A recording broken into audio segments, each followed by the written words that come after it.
교통사고 정말 누구에게나 예고 없이 찾아올 수 있잖아요. 근데 진짜 머리 아픈 건 사고가 난 다음부터예요.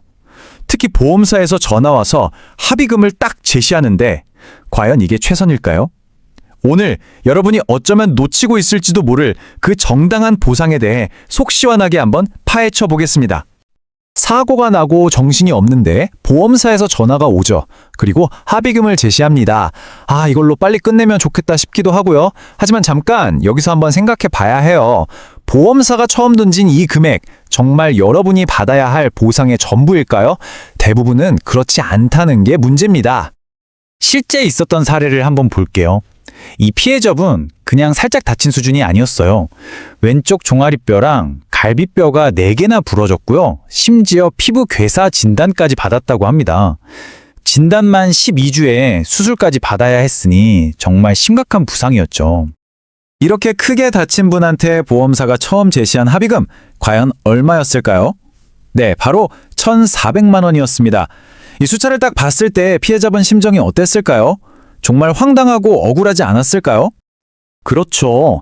아니 거의 석 달, 93일 동안 병원에 누워 있었고 퇴원하고 나서도 한 달 내내 병원을 다녔는데 보험사가 계산한 돈이 고작 1,400만 원이라니? 여러분이 보시기엔 어떤가요?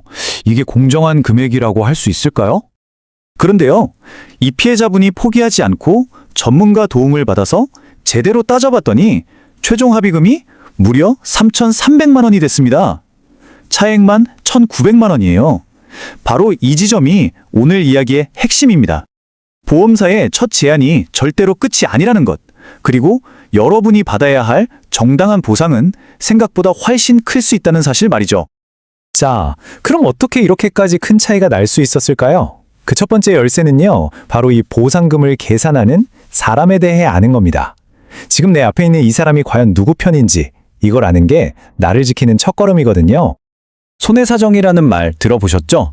이게 뭐냐면 쉽게 말해서 여러분이 겪은 사고의 피해를 돈으로 바꾸는 모든 과정이라고 보시면 돼요. 차 수리비, 병원비, 그리고 앞으로 일 못해서 생기는 손해까지 전부 다 계산해서 금액으로 딱 정하는 거죠. 여기서 진짜 중요한 게 있어요. 손해사정사가 다 같은 손해사정사가 아니라는 거예요. 두 종류가 있거든요. 보험사에서 보낸 사람은 당연히 보험사 편이겠죠? 그 회사 직원이니까요.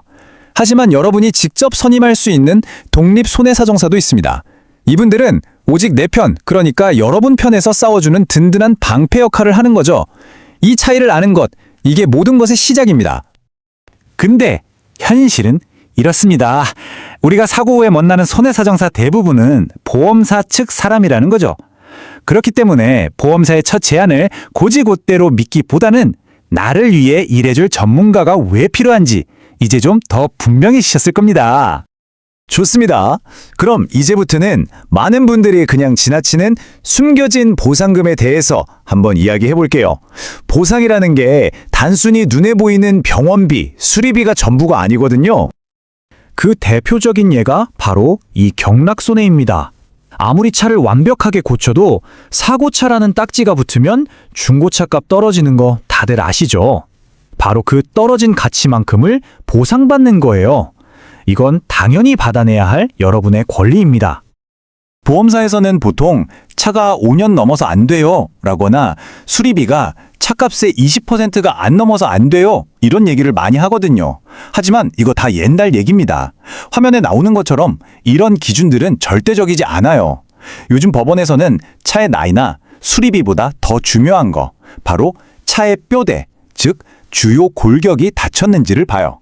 뼈대가 다쳤다면 보상을 요구할 수 있는 겁니다. 자, 차 손해는 알겠는데 그럼 내가 다친 건 어떨까요? 상대방 보험사에서 받는 합의금 말고 혹시 내가 들어놓은 내 보험에서도 또 받을 수 있는 돈이 있다는 사실 알고 계셨어요? 핵심은 아주 간단해요. 자동차 보험은 다른 사람을 위한 거고 운전자 보험은 나를 위한 보험이라고 생각하시면 편해요.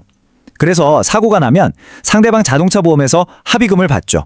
그런데 만약 내가 운전자 보험에 가입했고 거기에 자동차 사고 부상 위로금 같은 특약이 있다. 그러면 내 잘못이 얼마든 상관없이 내가 다친 등급에 따라서 정해진 위로금을 내 보험사에서 또 받을 수 있는 거예요.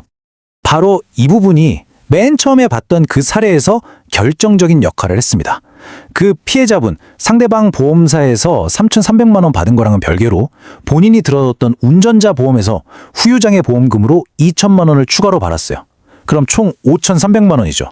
와, 몰랐으면 그냥 날라갔을 정말 큰 돈입니다. 자, 다음 단계로 가보죠. 합의 과정에서 아마 가장 골치 아픈 부분일 텐데요. 바로 과실 비율입니다. 이 비율이 여러분의 합의금을 어떻게 순식간에 깎아버리는지 알아야 합니다. 과실 비율, 말 그대로 이번 사고의 책임을 몇 대 몇으로 나눌 거냐 하는 거죠. 100대 0이면 상대방이 전부 잘못한 거고 70대 30이면 나한테도 30% 책임이 있다는 뜻이고요. 그리고 이 숫자가 여러분이 받을 돈을 그대로 결정해버립니다. 이 그래프를 보시면 아주 확실하게 와닿으실 거예요. 만약에 내 총 손해액이 1,000만 원이라고 쳐요. 근데 내 과실이 30%로 잡혔다? 그럼 그 30%에 해당하는 300만 원은 빼고 700만 원만 받게 되는 겁니다. 300만 원이 그냥 공중으로 사라지는 거죠. 보험사에서 어떻게든 과실을 잡으려고 하는 이유가 바로 여기에 있는 겁니다. 그럼 보험사가 정해준 과실 비율이 아무리 봐도 억울하다. 그럼 어떻게 해야 할까요? 그냥 받아들이면 안 되죠. 보시는 것처럼 공식적으로 이의를 제기할 수 있는 절차가 다 마련되어 있습니다. 보험사끼리 조정하는 걸 시작으로 분쟁심의위원회, 금융감독원, 그리고 마지막에는 법원의 판단까지 받아볼 수 있는 길이 열려 있다는 거 꼭 기억하세요. 자, 이제 오늘 알아본 중요한 내용들을 바탕으로 혹시 모를 상황에 대비해서 여러분이 꼭 기억해 두셔야 할 실전 체크리스트를 한번 정리해 보겠습니다. 오늘 이야기 딱 4가지로 정리해드릴게요. 이것만은 잊지 마세요. 첫째, 진단서는 객관적인 곳에서, 특히 후유장애 진단은 보험사가 지정해주는 병원이 아니라 제3의 의료기관에서 받으시는 게 중요합니다. 둘째, 과실 비율, 섣불리 도장 찍지 마세요. 그건 내 권리를 그냥 포기하는 거나 마찬가지예요. 셋째, 합의. 절대 서두를 필요 없습니다. 치료 다 끝나고 앞으로 더 들어갈 돈은 없는지 꼼꼼히 따져본 후에 해도 절대 늦지 않아요. 마지막으로 전문가를 잘 고르셔야 합니다. 변호사도 아닌데 합의를 대신해주고 수수료를 받는 건 불법일 수 있거든요. 결국 모든 보상의 최종 목표는 딱 하나예요. 사고 나기 전으로 돌려놓는 것.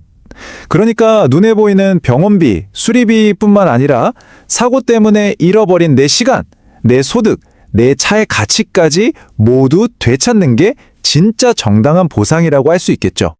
이 질문을 마지막으로 여러분께 던져봅니다. 오늘 함께 알아본 내용들이 혹시라도 닥칠지 모르는 힘든 상황에서 여러분의 소중한 권리를 지키는 든든한 무기가 되기를 바랍니다. 아는 것이 힘이니까요.